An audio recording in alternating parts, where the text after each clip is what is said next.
तो हेलो, जैसा कि मैंने वादा वचन किया था कि 100 सब्सक्राइबर पे मैं एक स्पेशल वीडियो लाऊंगा, तो यही है हमारी स्पेशल वीडियो। और आज हम लोग करने वाले हैं स्टोरी टाइम। तो तुम लोगों में से अभी जो लोग कमेंट सेक्शन में जाके लिखने वाले हैं ट्रिगर्ड इंसान की कॉपी करता है, तो भाई कॉपी नहीं, इंस्पिरेशन कहते हैं। तो चलिए बिना किसी हरामखोरी के आज का वीडियो शुरू करते हैं।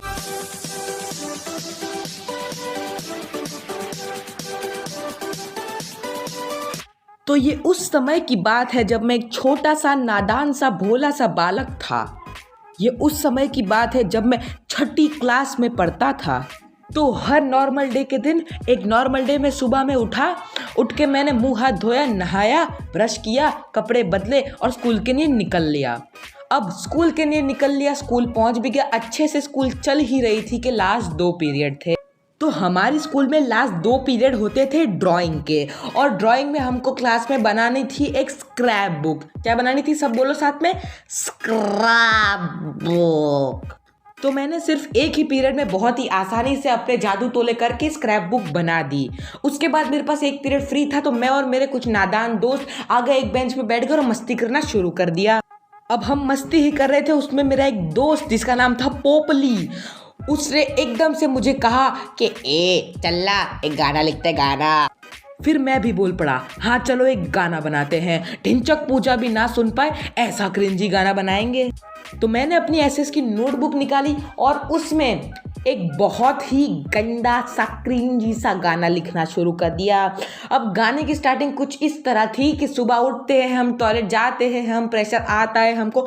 मतलब यार तुम लोग सोच सकते हो कि ढिंचक पूजा से इंस्पायर होकर एक बहुत ही क्रिंजी गाना बनाया था। तो यार गाना बनाने के चक्कर में 30 मिनट खत्म हो गए, लास्ट पीरियड खत्म हो गया, बेल बज गई, प्रेयर कर ली और निकल लिए सब अपने घर पे।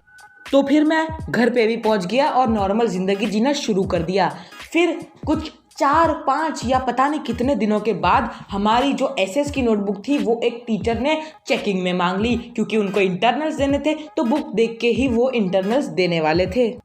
तो मैं उन टीचर का नाम तो नहीं ले सकता, तो उनको हम बुलाएंगे गोपी मैम। तो फिर गोपी मैम ने हमसे बुक्स मांगी चेकिंग के लिए, हमने सारी उनको बुक्स दे दी। अब भाई मैं ये भूल गया था कि मैंने उसी बुक के अंदर लिखा था अपना वो क्रिंजी गाना। और गोपी मैम हमारे स्कूल के सबसे स्ट्रिक्ट टीचर थी। तो दिन खत्म हो गया, लास्ट पीरियड हुआ और हमारा क्लास का मॉनिटर जाके सारी बुक्स वापस ले आया और सारी बुक्स डिस्ट्रीब्यूट भी कर दी, पर मेरी बुक मिल ही नहीं रही थी। तो मैंने उससे पूछा, भाई मेरी बुक किधर है? तो उसने बोला, हाँ तुझे ना मैम ने बुलाया है उनके ऑफिस में, पता नहीं क्या हो गया, पर वो तेरी बुक दे नहीं रहे, बोल रहे हैं उसको ऑफिस में भेजना। तो ये सुनने के बाद मेरी ऐसी फटके चार हुई, मेरा मन किया अभी स्कूल से भाग जाओ और वापस ये स्कूल में कभी ना आऊं। और मेरे सारे दोस्त मुझे ऐसे घूर रहे जैसे पता नहीं मैंने कौन सा क्राइम कर दिया हो। फिर पीरियड खत्म हुआ, बेल बज गई और हमारी प्रेयर भी हो गई, और फिर मैं डरता डरता सहमा हुआ सा बच्चा चला गया मैम के ऑफिस में। तो मैं वहाँ पे गया, वहाँ पे मैंने देखा बहुत सारे टीचर्स बैठे हुए थे, पर मिस गोपी वहाँ पे थे ही नहीं। तो मैंने एक दूसरे मैम को पूछा कि मैम मिस गोपी कहाँ है? तो उन्होंने बोला थोड़े देर में आ रहे हैं। और वहाँ पर मेरे जैसे और 2-3 नालायक बच्चे भी खड़े थे। तो पहले मैम आए और उन्होंने मुझे घूर के देखा जैसे मैं 4 लोगों को मार के आया हूँ। फिर मैम ने वो जो 2-3 बच्चे और मेरे अलावा खड़े थे वहाँ पे, उनकी क्लास बजाई और उसके बाद उनको घर भेज दिया और मुझे अपने पास बुलाया और मुझे दिखाई अपनी नोटबुक का वो पेज जिसमें मैंने वो क्रिंजी गाना लिखा हुआ था। अब भाई ऐसी डरावनी सिचुएशन में मेरा मन किया कि उनको धक्का मार के उनके हाथ में से बुक छीन के भाग जाऊं और फिर कभी स्कूल में वापस ना आऊं। फिर मैम ने मुझे भाषण देना शुरू कर दिया। What is this? ये क्या है? मतलब तुम स्कूल ये सब करने के लिए आते हो? तुम्हारे पेरेंट्स इसलिए फीस भरते तुम्हारे स्कूल की? और मेरे मन में ऐसा चल रहा था कि मैं फूट फूट के रो दूं। फिर मैंने मैम को बहाने देना शुरू कर दिए। मैम मैंने नहीं लिखा, मैम मेरे दोस्तों ने लिखा, मैम मैं तो नादान सा भोला सा बालक हूँ, मैम मैं तो ऐसा कर ही नहीं सकता। और 1 घंटे का लंबा भाषण देके मैम ने मुझे बोला, चलो जाओ, ये मैम पेपर तुमको नहीं देने वाली, तुम्हारे सीधे जाके क्लास टीचर को और तुम्हारे पेरेंट्स को दिखाऊंगी। ये सुनने के बाद जैसे मानो मुझे दिल का दौरा पड़ गया। फिर मैं रोते रोते अपनी वैन में गया, रोते रोते घर आ गया और मम्मी को तो बता नहीं सकता, अगर मम्मी को बता दिया तो वो मुझे चप्पल से वही मार देंगे। फिर नेक्स्ट डे में डरते डरते कांपते हुए एकदम रोनी सी शक्ल लेके स्कूल पहुंचा। हर एक बच्चा पूछने लगा, कल गोपी मैम ने क्या कहा, क्या हुआ तेरे साथ कल? मेरे सारे हरामी दोस्त मिलकर ले रहे थे मेरे मजे। फिर मैंने उनको कल हुई घटना के बारे में बताया और वो मुझे कहने लगे, बेटा अब तो तू गया सीधे सस्पेंड बेटा, सस्पेंड सस्पेंड। और ये सुनने के बाद मेरी ऐसे फटके चारों ही, मेरा मन किया भाई मैं भाग रहा हूँ स्कूल से, मुझे नहीं रहना ये स्कूल में, पर हम तो कुछ कर नहीं सकते।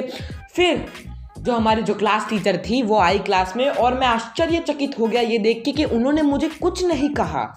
वाह, ऐसा कैसे हो सकता है? मतलब क्या मैम सारी बातें भूल गई?